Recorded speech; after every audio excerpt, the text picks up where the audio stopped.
Hello. In this session, I will be discussing The Hungry Tide by Amitav Ghosh.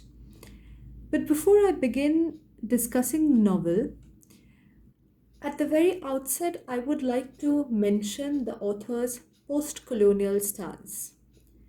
Amitav Ghosh withdrew his novel The Glass Palace from the Commonwealth Writers' Prize, and he said that it would have killed the spirit of his book had he allowed it to come under the purview of the empire. So, this little incident shows an author who is blatantly honest and is a scholarly practitioner, an author who is outrightly inspiring as well as extremely honest in his novels. Now, coming back to The Hungry Tide, the novel is set in the Sundarbans, which is a tidal country. And the setting is unique both in uh, it being able to draw its attention to this part of the country which has so long been left on its own, and it is only after it being declared to be a World Heritage Site by UNESCO that a lot of conservation projects, government policies are being created. The the novel has a very interesting incident that it projects.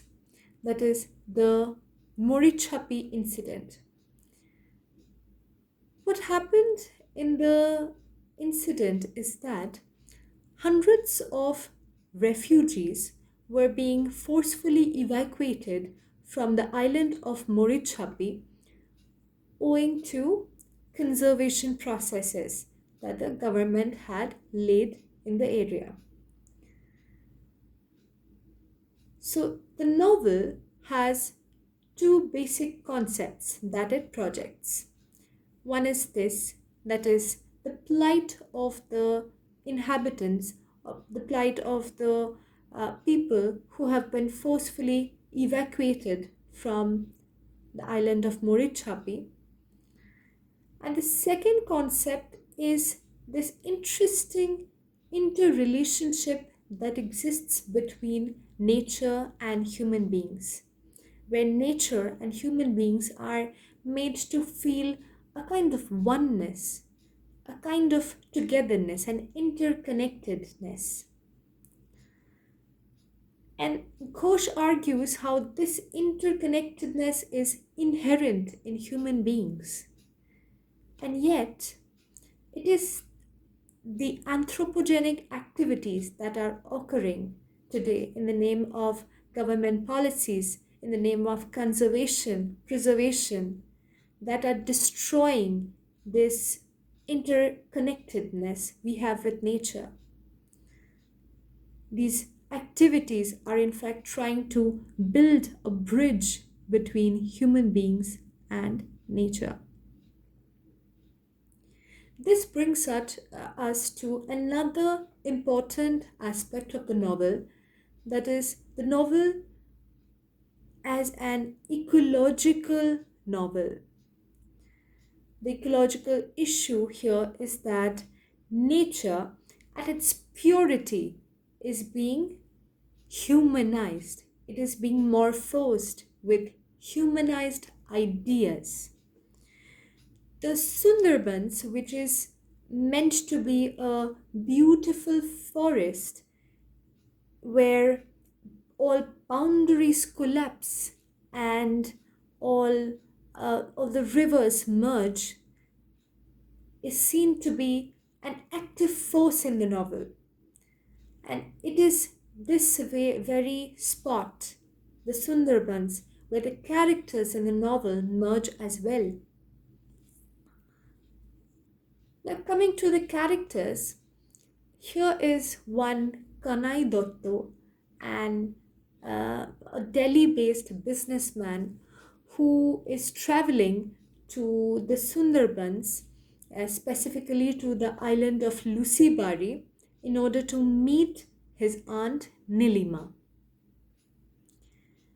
Now, at the railway station, uh, since he's traveling through local train, uh, a lot of commuters are present, and Kanai Dotto is an alien among the commuters because he's urbane, because he's dressed differently, he's polished. And at this railway station, he finds another alien, and that is Piali Roy. Now, Piali Roy is a researcher who has traveled all the way from America for her research purpose. And what is she doing? She is researching on certain rare dolphins that are found in this corner of the country. Between Kanai Dotto and Piali, there is a lot of similarity. There is shared language, that is English language. There is a sense of shared culture, that is, they are both Bengalis. And yet, there is a disconnect between the two. In fact, these two characters, they form the narrative of the novel, and they are the ones who drive the novel forward. With Fokir, who is a local inhabitant of the Sundarbans, who in fact serves as a guide to the two through the backwaters of the Sundarbans, one sees an innate connection with nature. And in a way, Piali realizes this, and she shares a bond, a connection with Fokir, which is beyond culture, language, urbaneness.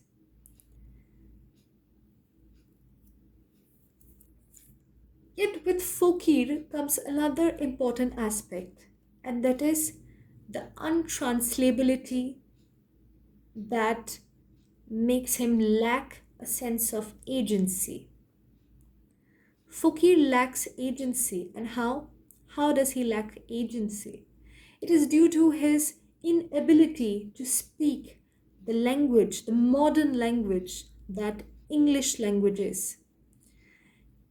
In one section, he's seen to sing the Bon Bibi myth, and Piali asks Kanai to translate it for her. And even Kanai fails to translate the Bon Bibi myth, calling it too complicated for him to translate into English.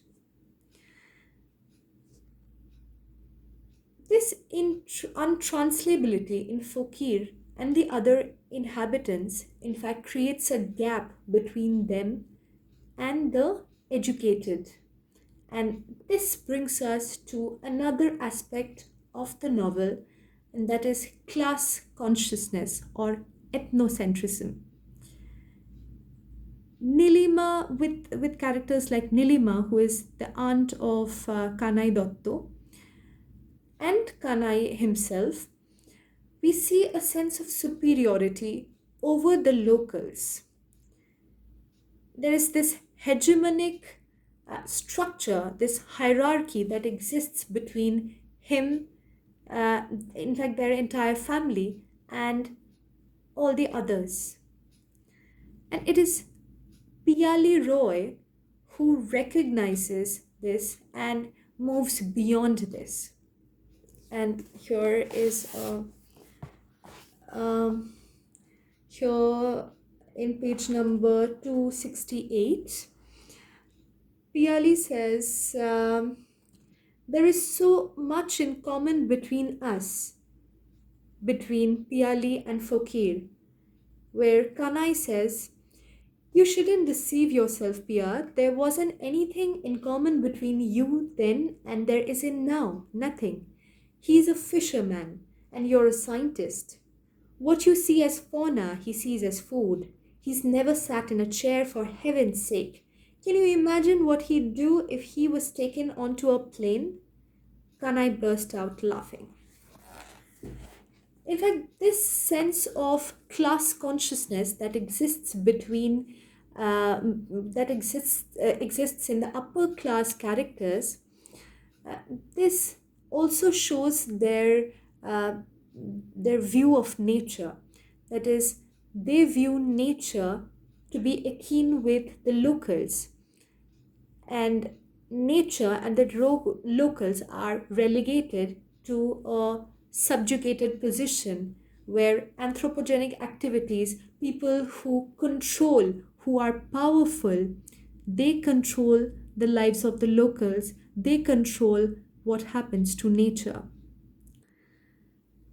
We are, in a way, trying to create a garden out of the wilderness that nature is.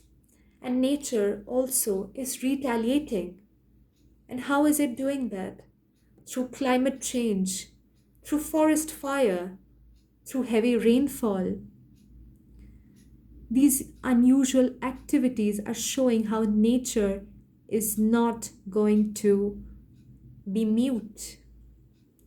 So it is high time that we let nature be so that we can live our lives peacefully. Thank you.